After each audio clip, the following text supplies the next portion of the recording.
എന്താ സാറേ, ബില്ല് പാസ്സായ? അതിന്റെ കാര്യം ചോദിക്കാനാണ് ഞാൻ വന്നത്. നിങ്ങളല്ലേ 30,000 രൂപയുടെ ബില്ല് അയച്ചത്? അതെ, ഇതിലൊരു കള്ളത്തരല്ലേട്ടോ. ബില്ലെന്താ അവിടേക്ക് അയച്ചത്? പിന്നെ എന്റെ അമ്മായിപ്പിന്റെ വീട്ടിലേക്ക് അയക്ക. നിങ്ങൾ ചെക്കിങ്ങിന് വന്നതായിരിക്കും അല്ലേ? ബില്ല് സുരേഷ് മേനോൻ സാർ കണ്ടോ? ആ, ഇല്ലെന്ന് തോന്നുന്നു. ആ, അതാ കുഴപ്പം. അങ്ങേര് കണ്ടാ ഉടനെ പാസ്സാക്കിയേനെ. അതെന്താ? സുരേഷ് മേനോൻ സാറിന്റെ കാമുകി ബാലയെ അഭിനയിക്കാൻ വേണ്ടി എടുത്ത ഡ്രസ്സിന്റെ വിലയും അതിന്റെ തയ്യൽ കൂലിയുമാണ് ആ ബില്ല്. എനിക്ക് അല്ല, അങ്ങേർക്ക് അങ്ങനെ ഒരു കാമുകയില്ലല്ലോ. പിന്നെ തന്നോട് എഴുന്നള്ളിച്ചിട്ടാണല്ലോ അയാൾ പ്രേമിക്കാൻ പോണത്. ഇതൊക്കെ മുതലാണ്, വേറെ സ്വന്തം കാര്യം. താൻ ബില്ല് മുതലുടെ കൈ കൊടുത്താൽ മതി, അത് പാസ്സായിക്കോളൂ. ശരി, കൊടുത്തേക്കാം.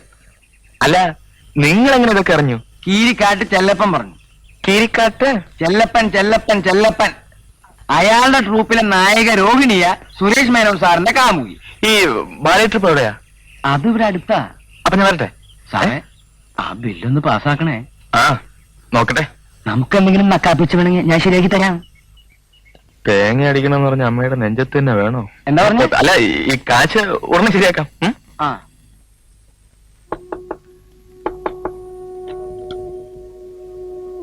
രോഹിണി എന്താ വല്ല പുതിയ കള്ളത്തരം കൊണ്ട് വന്നിരിക്കുകയാണോ? ബാങ്കിൽ ജോലി നോക്കാനാണില്ലാത്ത വലിയ മണിമാളിക. നാളല്ലേ മനുഷ്യൻ ഇങ്ങനെ കള്ളത്തരം പറഞ്ഞ് നടക്കാൻ? പാവം കളിച്ച് നടക്കുന്നു. എനിക്ക് പറയുവാനുള്ള എനിക്കൊന്നും കേൾക്കണ്ട, കേട്ടിടത്തോളൊക്കെ മതി.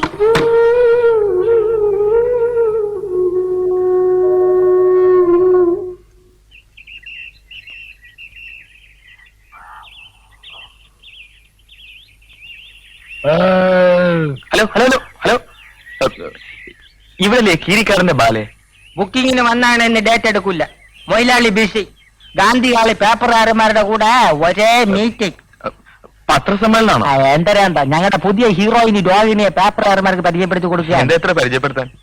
സുരേഷ് മേനോൻ ഒന്ന് കേട്ടിട്ടുണ്ടാ? ആര്? അദ്ദേഹം വലിയ പണക്കാരനല്ലേ? അത്ര വലിയ പുല്ലൊന്നും അല്ല. നമുക്കറിയാം അവന്റെയൊക്കെ കഥ. അവന്റെ തന്ത കള്ളനോട്ടടിച്ചല്ലേ പണക്കാരനായത്. അത് ഓട്ട് പുല്ല്. അവനൊക്കെ എന്തരായ നമുക്കെന്ത്? നമ്മുടെ ഭാഗ്യത്തിനോ എന്തോ നമ്മുടെ ട്രൂപ്പിൽ ഒരു ചരക്കുമായിട്ട് അവനൊരു ലൈൻ. നമ്മുടെ മൊയിലാളി അത് ശരിക്കും മുതലെടുത്ത്. പെണ്ണിപ്പ ഹീറോയിനി. ഇതിന്റെ കേറാപ്പില് സുരേഷ് മേനോൻ ബാലയുടെ പാർട്ട്ണറായ മൊയിലാളി കോളടിച്ച്. ആ, എവിടെ ഈ ഗാന്ധി ഹാൾ? എന്റെ കൂടെ വരി, ഞാൻ കാണിച്ചു തരാം. സാറ് ബാലയെ ബുക്ക് ചെയ്യാൻ തന്നെയാ വന്നത്? അതെ അതെ. അയ്യോ, സാറിനെ ഞാൻ എവിടെയോ വെച്ച് കണ്ടിട്ടുള്ളതല്ലേ? വല്ല ഉത്സവ പറമ്പിലും ബാലെ കാണാൻ. ആയിരിക്കും. നമ്മൾ വായി നോക്കിയുള്ള ചുറ്റിത്തിരിയാത്ത ഇടമില്ലല്ലോ. അയ്യോ, പറഞ്ഞോണ്ട് നേരം പോയി അറിഞ്ഞില്ല. ഞാൻ പോട്ടാ. ഞാനും വരുന്നു. ചുമ്മാ വരി. കാറിൽ പോ.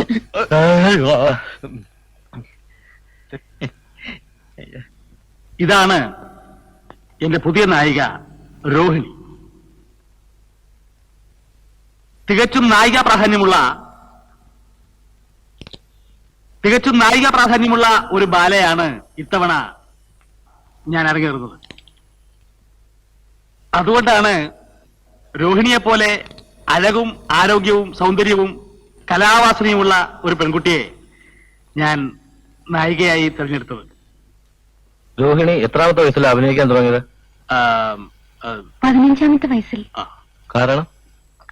കാരണം വീട്ടിലെ ബുദ്ധിമുട്ട്. പിന്നെ ബുദ്ധിമുട്ട് എന്നുദ്ദേശിച്ചത് ഈ ജന്മവാസന പ്രകടിപ്പിക്കാനുള്ള അവസരം കിട്ടാതെ വരിക എന്നുള്ള അർത്ഥത്തിലാണ്. പിന്നെ ഈ തറവാട്ടിൽ കൊള്ളാവുന്ന വീട്ടിലെ പെൺകുട്ടികൾക്കുള്ള ചില തടസ്സങ്ങൾ. അതെ. പിന്നെ അടുത്ത് തന്നെ നമ്മുടെ രോഹിണി വിവാഹിതയാവുകയാണ്. അതെയോ? ആ, അങ്ങനെ തീരുമാനിച്ചിട്ടില്ല. ആരാ വരൻ? വരൻ നിങ്ങൾക്കൊക്കെ വളരെ വളരെ സുപരിചിതനായ കോടീശ്വരനായ സുരേഷ് മേനോൻ. ശരിയാണോ?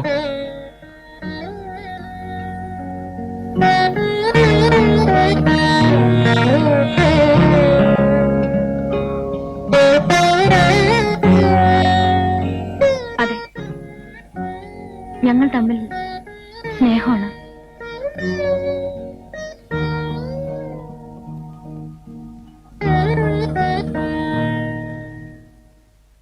ഈ സുരേഷ് മേനോൻ ഇവിടെ വരുവോ? അത് അത് വരുമില്ലെന്ന് എനിക്ക് പറയാൻ പറ്റില്ല. എനിക്കൊരു അപേക്ഷയുണ്ട്. ഇത്തരം കാര്യങ്ങൾ ദയവീത് പത്രത്തിൽ പ്രസിദ്ധീകരിക്കരുത്. ഇത് എന്റെ പേഴ്സണൽ ആയിട്ടുള്ള ഒരു കാര്യമാണ്. അങ്ങനെ ഈ പത്രസമ്മേളനം തൽക്കാലം ഇവിടെ അവസാനിക്കുകയാണ്. നിങ്ങൾക്ക് എല്ലാവർക്കും എന്റെയും രോഹിണിയുടെയും പ്രത്യേകം നന്ദിയും കൃതജ്ഞതയും രേഖപ്പെടുത്തിക്കൊള്ളുന്നു. നമസ്കാരം.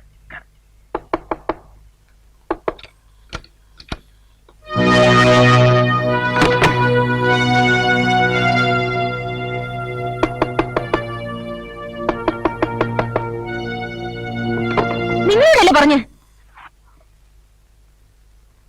ആരാ? ഞാൻ സുരേഷ് മേനൻ. എന്റെ ഓഫീസിൽ നിന്ന് വരുന്ന ഒരു ക്ലർക്ക് സുധീഷ്. എന്താ വന്നത്? ഇവിടുത്തെ ഒരു ബില്ല് ഞങ്ങളുടെ ഓഫീസിൽ വന്നു. അതിനെക്കുറിച്ച് അന്വേഷിക്കാൻ വന്നതാണ്. അത് സുരേഷ് സാറ് കണ്ടോ? ഇല്ല, എന്റെ സെക്ഷനിൽ വന്നതാണ്. അന്വേഷിച്ചിട്ട് അറിയിക്കാമെന്ന് വിചാരിച്ചു. അത് എന്റെ ബില്ലാണ്. ഇങ്ങോട്ട് വന്നാ ഞാൻ അദ്ദേഹത്തിലേക്ക് കൊടുത്തേക്കാം. നിങ്ങൾക്ക് എങ്ങനെ അദ്ദേഹത്തെ അറിയാം? കൂടുതൽ ചോദ്യങ്ങളും ചോദിക്കണ്ട. ഞാൻ അദ്ദേഹത്തിന്റെ ഭാര്യയാകാൻ പോകുന്ന സ്ത്രീയാണ്. എന്നങ്ങ് സ്വയം തീരുമാനിച്ചാൽ മതിയോ? അല്ല, നിങ്ങൾ രണ്ടാളും കൂടി ആലോചിച്ച് തീരുമാനിച്ചതാണോ എന്ന്. നിങ്ങളെന്തിനാ ഞങ്ങളുടെ പേഴ്സണൽ കാര്യങ്ങൾ അറിയുന്നത്? അല്ല, എനിക്കൊരു പ്രൊമോഷൻ വേണമായിരുന്നു. കുട്ടിയൊന്ന് റെക്കമെൻഡ് ചെയ്യാമെങ്കിൽ. അത്രേ ഉള്ളൂ. നിങ്ങളൊരു കാര്യം ചെയ്യൂ. ആദ്യം ആ ബില്ല് എന്റെ കൈ കൊണ്ടുത്താ. പ്രമോഷൻ അദ്ദേഹത്തിനോട് പറഞ്ഞ് ശരിയാക്കുന്ന കാര്യം ഞാൻ ഏറ്റു. ഞാൻ നാളെ കൊണ്ടുവരാം. വരട്ടെ.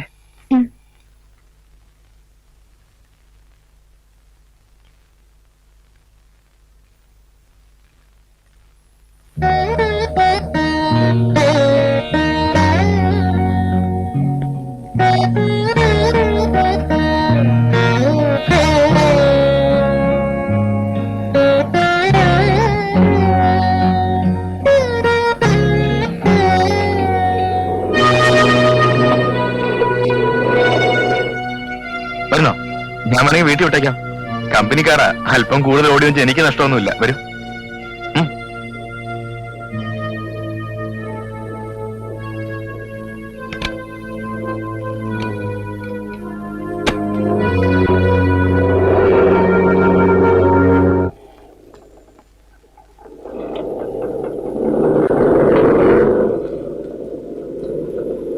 ഒന്ന് കാറ് നിർത്തും.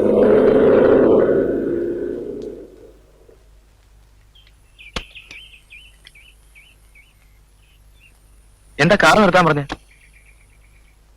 എനിക്ക് അല്പം സംസാരിക്കാനുണ്ട്. നിങ്ങളോട് ഞാൻ നേരത്തെ പറഞ്ഞതൊക്കെ നുണയാണ്. നുണയാണെന്നോ? അതെ, സുരേഷിനൊന്നും ഞാനുമായിട്ട് സ്നേഹമാണെന്ന് പറഞ്ഞത്. സത്യം പറഞ്ഞാ ഞാൻ അയാളെ കണ്ടിട്ടും കൂടിയില്ല. എന്നെ അങ്ങനെയൊക്കെ പറഞ്ഞത്? സാഹചര്യങ്ങൾ കൊണ്ട് അങ്ങനെ വേണ്ടി വന്നു. ഒരു ദിവസം ബസ് കിട്ടാതെ വന്നപ്പോ അയാളുടെ കാറിൽ കയറി ട്രൂപ്പിന്റെ മുമ്പിൽ ഇറങ്ങി. അന്ന് തുടങ്ങിയത് എന്റെ കഷ്ടകാലം. എന്നിട്ടെന്താ രോഹിണിയെ സത്യമല്ലെന്ന് പറയാത്തത്? സുരേഷ് മേനും ഞാനും തമ്മിൽ പ്രേമാന്ന് കരുതി ട്രൂപ്പ് ഓണർ എനിക്ക് തരാനുള്ള കുടിശ്ശികയും തീർത്ത് നായികയാക്കാന്ന് പറഞ്ഞ അഡ്വാൻസും തന്നു. ഇത്രയും വലിയൊരാളുടെ കാമുകിന്ന് കരുതിയാ അങ്ങനെ ഇതൊക്കെ ചെയ്യുന്നത്. അതുകൊണ്ട് ഞാൻ ഒന്നും പറഞ്ഞില്ല. പക്ഷേ അതിങ്ങനെ ഒരു ഏടാകുടത്തെ കൊണ്ട് ചാടിക്കുമെന്ന് ഞാൻ സ്വപ്നത്തിൽ പോലും കരുതിയതല്ല. ചേടാ, ഇതിപ്പോ അമ്മ തൊട്ടാലും അമ്മയെ തൊട്ടാലും മോൻ ചാവൂന്ന് പറഞ്ഞ പോലെ ആയല്ലോ.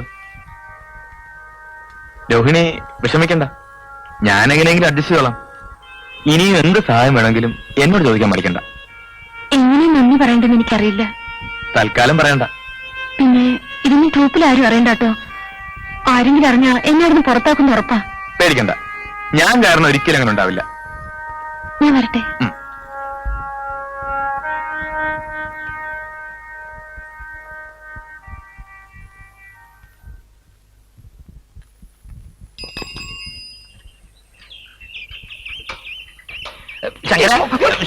ബ്രേക്കും പുല്ലി ഒന്നും നിന്നോളൂ. രാവിലെ ചാവ എന്റെ സൈക്കിളെ കിട്ടിയുള്ള സ്വാമി.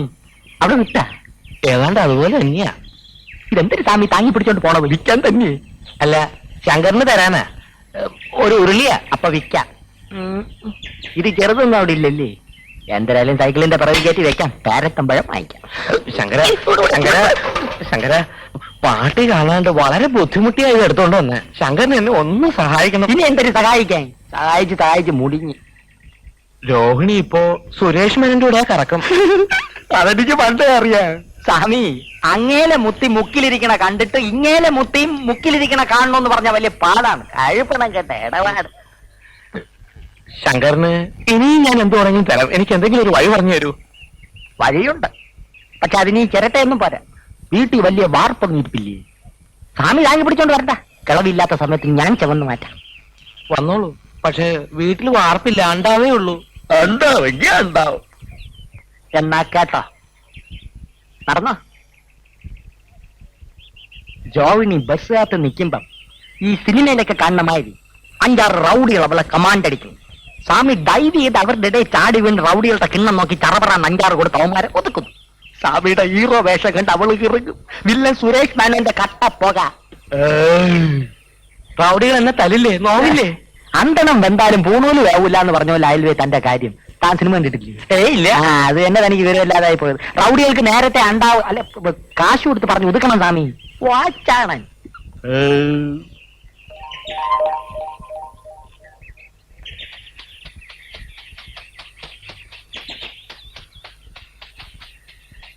ഞാൻ പറഞ്ഞ പെൺകുട്ടി വരുന്നുണ്ട്. നിങ്ങൾ കമന്റ് അടിച്ചോണം. അശ്ലി ഒന്നും പറയരുത് കേട്ടോ. ഞാൻ വന്ന് വഴക്കുറന്ന് പേടിച്ചു പോണോ കേട്ടോ.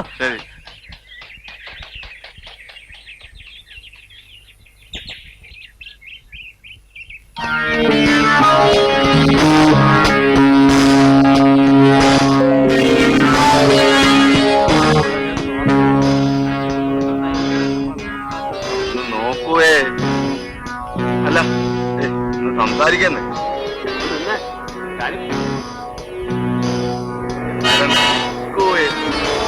സംസാരിച്ചിട്ടൊക്കെ പോവാണ്. പെമ്പിളിയുടെ റോഡിൽ നടക്കാൻ സമ്മതിക്കില്ല.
എന്താ തണുപ്പ് ഐസ് ഫാക്ടറി അത്?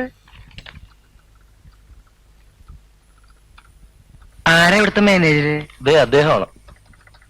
അയാളാ?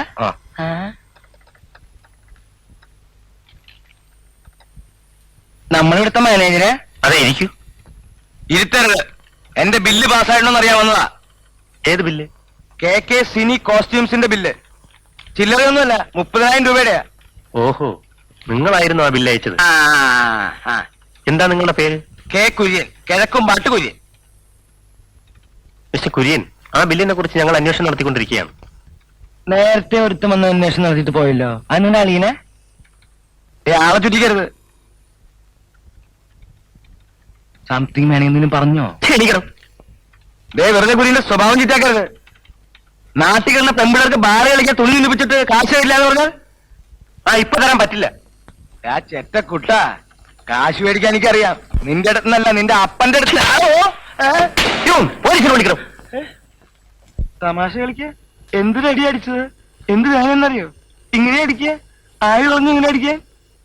കാശിലേ പറ, ഞാൻ കീഴ്ക്കാരനെ എന്ന് മേടിച്ചോളാം. അതിന് പോലീസിന് വിളിക്കേണ്ട കാര്യമുണ്ടോ? ഇനി ഇങ്ങനെ പുറമേ ഒന്നും ആരും അടിക്കരുത് കേട്ടാ. എന്തങ്ങനെ? ഞാൻ പോവാ. അതാ ഞാൻ പറഞ്ഞത്.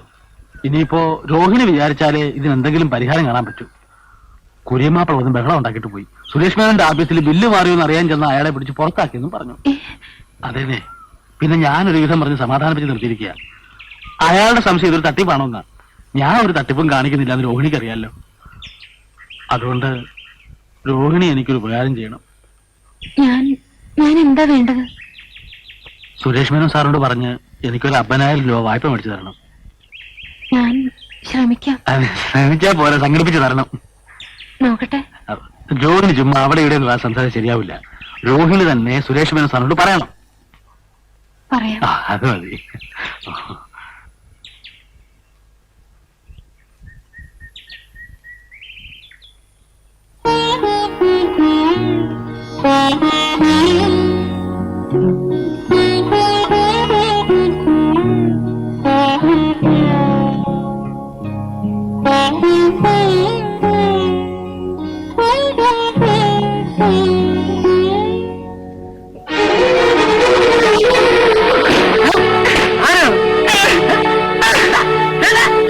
നിന്നെ ഞാനിവിടുത്തെ പണിയെടുത്ത് പെണ്ണു മറ്റും പിന്നെ നമ്മൾ താഴെ നശിപ്പിക്കുന്നു.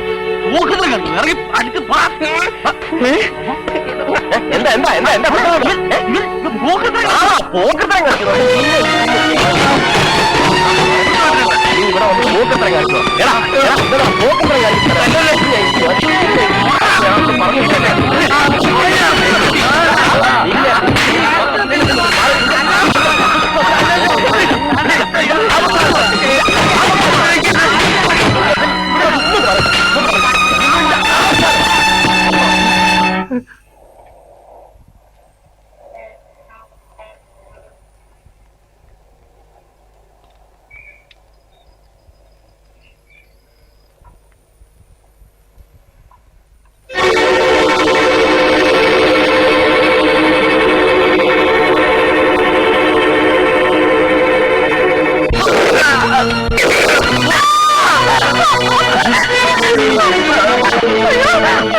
എന്തായത്?